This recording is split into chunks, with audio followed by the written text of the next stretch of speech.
Saya akan menceritakan hidup seorang presiden, yaitu Pak Jokowi. Pada masa kecilnya, Pak Jokowi menyebut keluarganya mesti membagi satu telur menjadi 4 bagian agar bisa bertahan atau bersantap. Waktu itu Pak Jokowi makan satu telur dibagi 4 orang. Oke. Setelah itu keluarga Pak Jokowi harus merasakan digusur oleh pemerintah ketika itu dan terpaksa pindah dan sempat menumpang tinggal di rumah keluarga dari sang ibu. Lalu ia lantas mengingatkan para ibu-ibu agar tetap memperhatikan pendidikan dan gizi untuk anak meski dalam hidup yang serba cukup.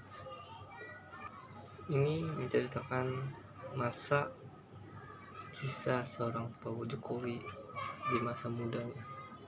Ia mengaku lahir dan tumbuh dari keluarga yang sederhana. Ayahnya bekerja dengan menjual bangku dan kayu di sebuah pasar di Solo, serta menjadi seorang pengemudi.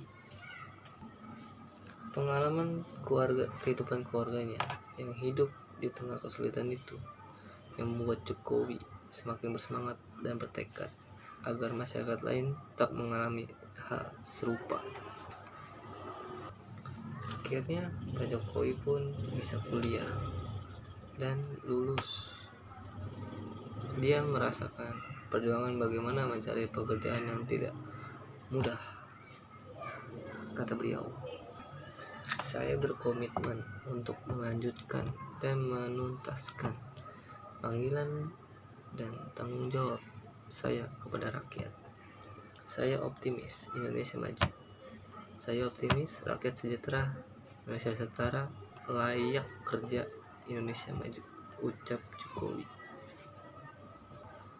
Masalah-masalah yang terjadi kepada Jokowi yaitu pertama, masalah energi. Subsidi energi yang terus membengkak.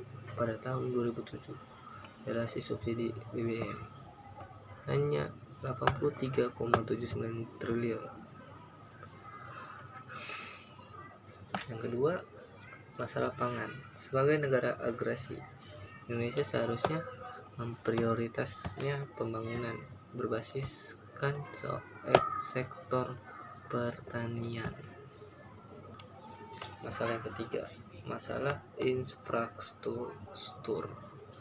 Pada 2013, alokasi dana infrastruktur di APBN hanya 3,8% dari total belanja APBN. Dan masalah yang keempat, masalah pasar bebas ASEAN atau MEA. Tahun 2015, masyarakat ekonomi ASEAN berlaku. Sesuai data Kementerian Perindustrian, hanya 31,26% industri manufaktur Indonesia yang memiliki daya saing di pasar ASEAN. Sisanya tak siap hadapi MEA.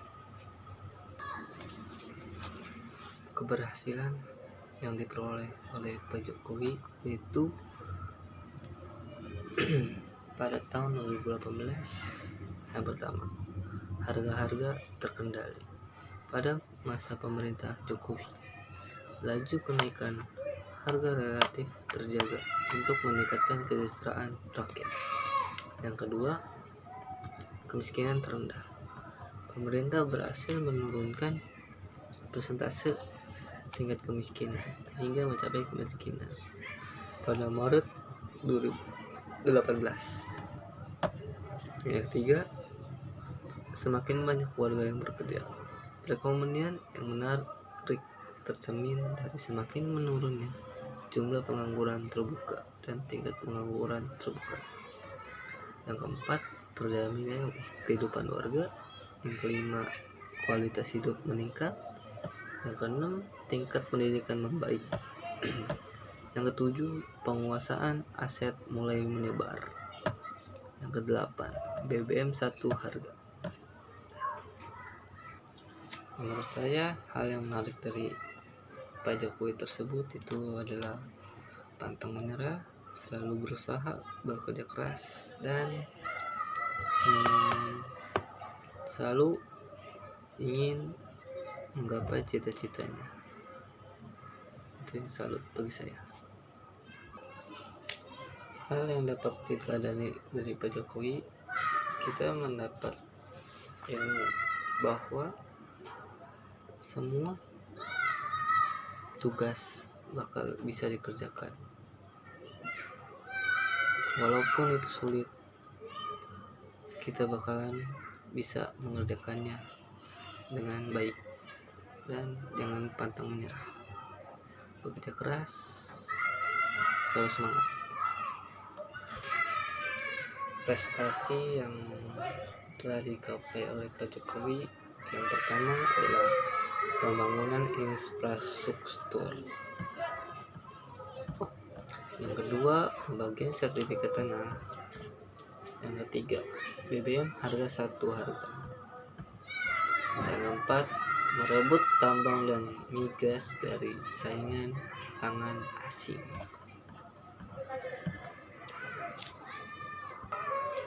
Mengapa tokoh tersebut layak dibuat biografi? Karena menurut saya, saya salut dengan Pak Jokowi tersebut. Dia orangnya tidak pernah menyerah. Semua pantangan di jalan dengan baik. Jadi saya akan berusaha menjadi yang baik dan belajar bersungguh-sungguh dan selalu semangat. Itu yang saya banggakan dari dia. Apabila bertemu dengan tokoh tersebut atau Pak Jokowi, saya akan bersalaman, peluk, dan berterima kasih karena telah membimbing negara ini menjadi maju.